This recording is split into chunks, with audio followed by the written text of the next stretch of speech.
अच्छा हुजूर, ये आप अक्सर दोस्तों को सूरत यासीन की पहली 9 आयतें पढ़ने का हुक्म करते हैं, इसके बारे में क्या हिकमत है? क्या इसमें कुरान और हदीस के मुताबिक क्या कोई ऑर्डर है कि ये पढ़ा जाए तो आपकी हिफाजत होगी? अक्सर आप दोस्तों को कहते हैं कि सूरत यासीन की पहली 9 आयतें। देखिए, हमने जो पढ़ा है और सुना है, ये लदुनी इल्म है जो कुदरत से सीना बसीना चल रहा है।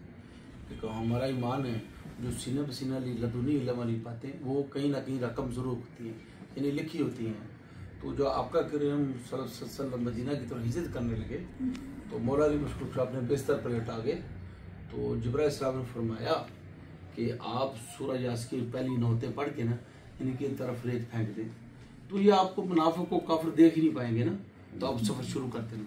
तो इसलिए जब दुनिया माशरे में मुनाफिकत और कुफरस्तान ज़्यादा हो जाए तो इसलिए हम सब मुरीदन को ये कहते हैं कि 9 आयतें पढ़ें। जो जिसमें मुनाफिकत होगी, कुफर होगा, वो 9 आयतें पढ़ ही नहीं सकता। अच्छा हुजूर, ये आप जो नाज़रीन देख रहे हैं सबके लिए हुक्म है कि घर से जब निकले तो पहली 9 आयतें। सबसे बड़ी मैंने वो एक छुपाया, मैंने वो सेंड किया सब लोगों को तकरीबन, उसके में लिखा हुआ है मुनाफिक और काफिर ये पढ़ ही नहीं सकेगा।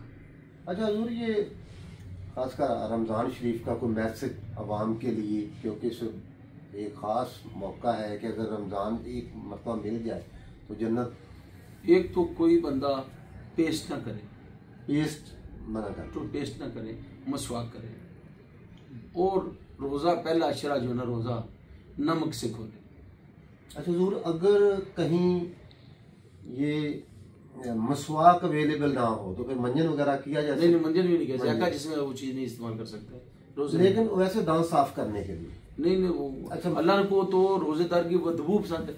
रमजान रोजे की हालत में ना मसवाक कर सकता है ना मंजन कर सकता है, कुछ नहीं। मसवाक करने भी चाहिए, उसमें स्वाब की कमी होती है, लेकिन अल्लाह कहता है मुझे जो रोजेदार की बदबू है ना वो मुझे खुशबू की तरह लगती है। जी ठीक अल्लाह का ठीक है। रोजे में हमने ये कुछ नहीं करना, मसवाक भी नहीं करना, रोजा मसवाक करने कोई हर्ज नहीं, ठीक हो, लेकिन उसमें जायका नहीं होना चाहिए। ठीक।